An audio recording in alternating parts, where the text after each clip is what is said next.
For 3 decades, the prevailing consensus in the West, from Washington to London to Brussels, was built on a single, comforting idea: the peaceful rise of China. It was a core tenet of globalization. The belief was that as China grew richer, it would inevitably grow more liberal, more democratic, and more integrated into the US-led international order. It would become a responsible stakeholder, a partner, not a rival. This was the grand liberal dream. But from the perspective of John Mearsheimer, this entire consensus was not just wrong, it was a dangerous fantasy. He argues that in the brutal world of international politics, there is no such thing as a peaceful rise. It has never happened in history, and it will not happen with China. This is not because the Chinese are inherently aggressive or uniquely malevolent. It is because of the tragic, ironclad logic of the international system itself. Mearsheimer's core thesis is that the most dangerous state in the world is a rising great power. As a nation's economic might grows, it inevitably translates that wealth into military might. And as its military might grows, it inevitably seeks to dominate its own region, its own backyard, just as the United States did in the 19th century. This structural reality, he argues, makes conflict unavoidable. It doesn't matter what Chinese leaders say. It doesn't matter if they intend to be peaceful. What matters is their capability. As China becomes more powerful, its very existence creates an intense security dilemma for its neighbors and for the current global hegemon, the United States. China, to guarantee its own survival, will be driven to push American power out of Asia. The United States, to guarantee its survival, will be driven to contain and weaken China. This is not a misunderstanding. It is not a policy choice that can be fixed with better diplomacy. It is a structural collision course. The liberal fantasy of a peaceful rise is, in Mearsheimer's view, the illusion that has disarmed the West and allowed this conflict to become inevitable. To truly understand why this conflict is unavoidable, we must first understand the theory that defines Mearsheimer's worldview. It is called offensive realism, and it is a profoundly grim, tragic, and cold explanation of how the world truly works. Offensive realism begins with 5 simple assumptions about the world. First, the international system is anarchic. This doesn't mean it's chaotic, it means there is no central authority, no global 911 to call when a state is in trouble. Second, all great powers possess some offensive military capability, the power to harm or destroy each other. Third, and most critically, states can never be certain of other states' intentions. A state that is peaceful today could, under a new leader or new circumstances, become aggressive tomorrow. Fourth, the primary goal of every state, above all else, is survival. And fifth, states are rational actors, meaning they will think strategically about how to ensure that survival in this dangerous, anarchic system. When you combine these 5 assumptions, the tragic result is that the best way for a state to guarantee its survival is to maximize its power. Not just to be one of the strong, but to be the strongest of all. The ultimate goal of any great power, in Mearsheimer's view, is to achieve regional hegemony, to become the undisputed dominant power in its own geographical backyard. This is the only way to feel truly secure. And just as importantly, a great power will work relentlessly to prevent any other state from achieving regional hegemony in their backyard. A state that dominates its own region can roam the globe and interfere elsewhere. A state that has a peer competitor cannot. This is the tragedy of great power politics. States are not driven by ideology or economics, they are driven by a relentless, cold, and unavoidable quest for power, all stemming from their desire to survive. This is the iron law of power, and it is this law that is now dictating the future of US-China relations.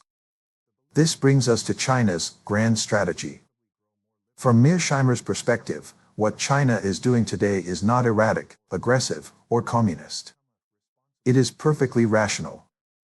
It is following the exact same playbook that the United States itself wrote. In the 19th and early 20th centuries, the United States was a rising power in the Western Hemisphere. It was surrounded by other great powers, Britain, France, Spain, and Russia. And it systematically, ruthlessly, pushed every single one of them out. The most famous expression of this was the Monroe Doctrine of 1823. This was a declaration that the Americas were America's backyard, and that other great powers were no longer welcome. The U.S. fought wars, from the Mexican-American War to the Spanish-American War, to establish itself as the undisputed regional hegemon.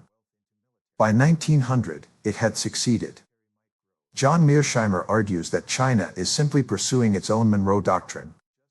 China is a rising power surrounded by American allies, American military bases, and the American Navy patrolling its coastline.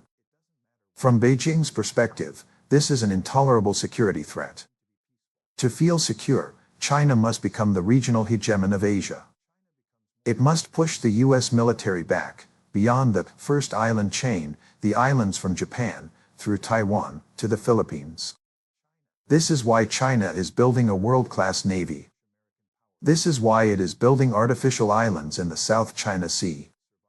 This is why it is determined to absorb Taiwan. These are not acts of irrational aggression. They are the logical, predictable, and unstoppable steps of a rising power seeking to dominate its own region, exactly as offensive realism predicts. China is simply, as Mearsheimer would say, acting like a great power. It is trying to guarantee its own survival in the only way the system allows. And this puts it in a direct, head-on collision with the current hegemon. This is the other side of the tragic equation. If China is the irresistible force driving for regional hegemony, the United States is the immovable object whose entire grand strategy is dedicated to preventing it. The United States, Mearsheimer explains, is a unique power. It is the only regional hegemon in modern history. It dominates the Western Hemisphere. Because its own backyard is secure, it is what Mearsheimer calls an offshore balancer. It does not tolerate peer competitors. For over a century, America's core foreign policy interest has been to ensure that no single state dominates Europe, and no single state dominates Asia.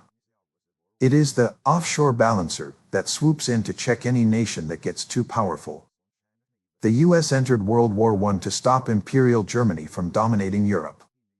It entered World War II to stop Nazi Germany from dominating Europe and Imperial Japan from dominating Asia. During the Cold War, it dedicated all of its resources to containing the Soviet Union, which threatened to dominate both regions. From this perspective, China is simply the next in that line.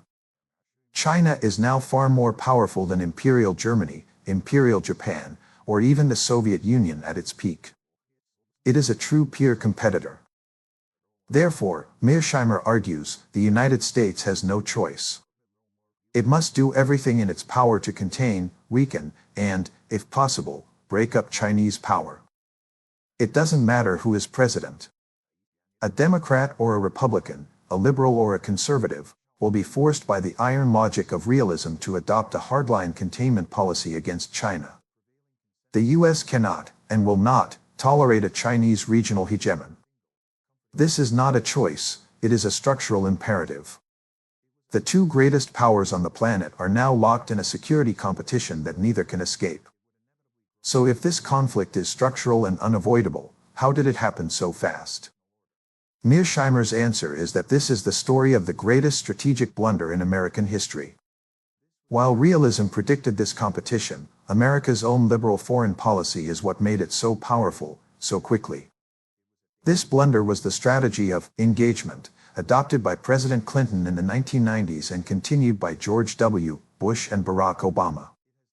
The core idea, as we discussed, was a liberal fantasy, that by welcoming China into the global economy, especially the World Trade Organization, WTO, in 2001, the U.S. could make China rich, democratic, and peaceful. Mearsheimer argues this was strategic insanity. From a realist perspective, you never help a potential rival get stronger. States care about relative power, not absolute gains. It doesn't matter if the U.S. economy also got rich, if China was getting rich faster and turning that wealth into military power. For 20 years, the United States actively subsidized the rise of its own peer competitor. It shared its technology, opened its markets, and moved its manufacturing base to China, believing that economic interdependence would lead to peace. But the Chinese, Mearsheimer states, were playing a realist game all along. They took America's investment and technology, grew fabulously wealthy, and used that wealth to do exactly what realism predicts: build a military that can challenge the United States for dominance in Asia. Washington's liberal elite, high on the end of history illusion, believed they were building a partner. What they were actually building, Mearsheimer argues, was the factory that would produce the missiles, aircraft carriers, and fighter jets that America will one day have to fight. By the time Washington pivoted to Asia, around 2011, it was already too late. The blunder was complete.